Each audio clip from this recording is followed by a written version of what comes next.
Observe that Nvidia was up 180, but it's hardly up anymore. What is that? It's down now. Taiwan Semi is in serious trouble. I don't care as much about that as I do about Alphabet's significant rise. Since Nvidia isn't reporting this week, it can't speak for itself, which makes it difficult in this case. I think it's the 21st. Yes, Jim, we did hear last week about the JP Morgan desk note that examined Taiwan Semi and SK Hynix and claimed that it did position Nvidia for a good print. Nvidia will have a significant number in my opinion.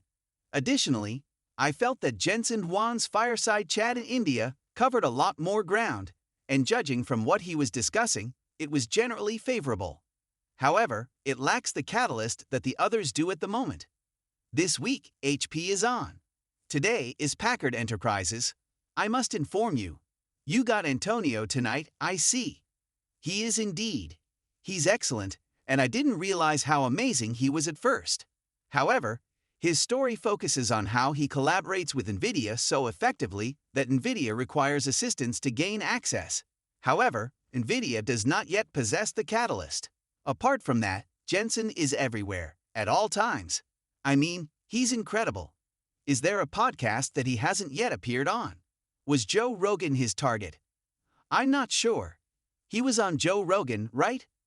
Perhaps, I'm not sure. It's good that he makes himself available. You mean they have a podcast, Jazz? Highly regarded. He has also not been with them. Campbell Soup is what I drink because Jason Kels. Do you? Yes, you are susceptible to influence. Yes, of course. Whatever I see last, I'm just. It's accurate. You tell us whatever was the last thing on your mind. Touché. Queens, Philadelphia. Right there, you can see it. Correct. The Mets defeated the Phillies. We also keep an eye on the competition between Apple and Nvidia for market share. With Stacy Rasgon, a semiconductor analyst at Bernstein, let's take a closer look at the chip industry. It's wonderful to see you, Stacy. Of course, we have a lot of signs this week, but Nvidia doesn't report until late, sort of in late November. What do they need to demonstrate to us in order to maintain the Nvidia party with capital expenditures from some of the Mega 7? Look, all they have to do is demonstrate that demand is present, robust, and ideally increasing. In other words, sustainability has been the main worry. However, there are a lot of issues when anything runs this much. You're worried that it won't be able to continue because the numbers have grown so rapidly. And from what we can see, it appears to be still continuing as of right now. I understand the anxiety. Obviously, this year is not the time to be concerned. Next year, I don't even believe it's time to worry. As we get further out, we'll see, but for now, I believe they just need to demonstrate that demand is robust, expanding, and speeding up. And from our current vantage point, I believe everything appears to be in good condition. Correct. Hey Stacy, I want to question you about the story Seema just mentioned, which is that Trump in particular, but maybe both candidates, would take tough measures to stop the production of chips in the United States. But let's talk about what we've seen from TSMC versus what we haven't seen from Intel. And what would happen if TSMC couldn't ramp up here in the US? To be honest, I also heard what Trump had to say. On Rogan, what did he say? He expressed disapproval of the CHIPS Act. He wants tariffs to take its place. Trump is going to Trump because it's Trump. But it isn't logical, isn't it? It is absurd to claim that Taiwan has stolen our ability to produce chips. That isn't accurate. And what we really want is to prevent foreign corporations from manufacturing chips in the United States. It is entirely accurate to say that we are reliant on Taiwan, and that this scenario is getting worse. Additionally, we wish to see state-of-the-art infrastructure constructed in the United States. To be honest, it shouldn't really matter who is developing it from a policy perspective. I can see why Intel has been dubbed the national champion. But if the objective is to construct as much cutting-edge capacity as feasible here as soon as possible, we should be funding the people who can do it. And TSMC is currently that entity. You're right. According to certain news reports from last week, Arizona's yield ramp is surpassing goals and may even surpass efforts in Taiwan. Other competitors, like Samsung and Intel, are unable to make any comparable claims. Therefore, if the objective is to diversify the supply chain by building the capacity and getting it here, installed, and operating in the United States that is currently taking place. That would be difficult to stop. Yes. So, have we abandoned Intel? We shall see. On Thursday, they release their earnings. We'll see what they have to say. I sup. A few months ago, they set goals for where they believe things may go in the future. It was truly a narrative from 2030, isn't it? Even if they are headed in the right direction, there is still a long way to go before things start to get better.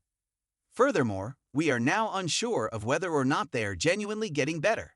I suppose you should buckle up for Thursday. At the very least, I'm sure it will be entertaining. Yes, Stacy, we won't be getting Nvidia for a while. However, occasionally I'm sure you hear this more than I do.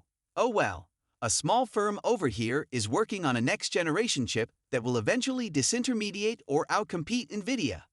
How long do you think they will continue to dominate? Someone is constantly waiting in the wings. You do realize that this market is huge. It's absurd to think that there won't be anyone else vying for that pie. They are, of course. So, over the course of 10 or 20 years, Nvidia has established its position in silicon, hardware, software, systems, and ecosystem, correct? Those moats have been installed.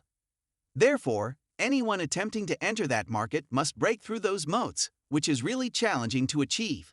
I'm not saying that people can't obtain small pieces. AMD and others are obviously gaining small pieces, particularly for a new business. It's difficult to compare Nvidia's financial commitment to these initiatives to those of smaller businesses. It's really difficult.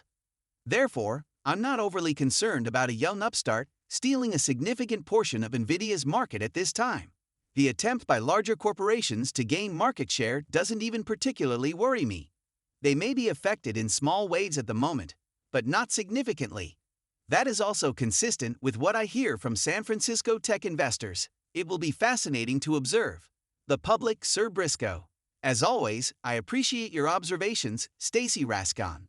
However, the market was somewhat, indeed, extremely, apprehensive about their expenditure plans during the previous quarter.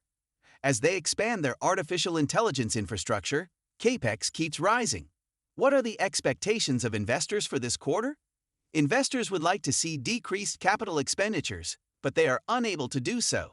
We spent over $106.2 billion on capital expenditures in the first half of the year, and we anticipate spending an additional $60 billion in the third quarter, for a total of $231 billion spent on cloud computing this year. Thus, Nvidia will emerge as the clear victor. Energy will emerge victorious. On the other hand, this is essentially what gives them the edge, because it's really difficult to compete on cloud and AI. Because of this play has very few victors. Slower capital expenditures and, of course, higher returns on cloud and AI are what investors want.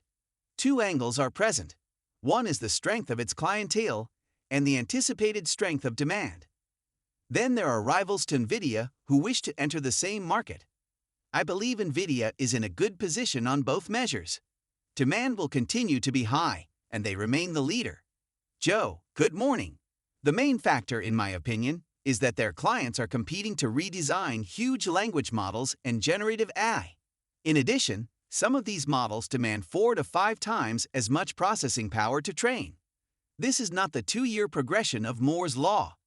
We need to throw a lot of computing infrastructure at this technology, since it changes 4 or 5 times a year.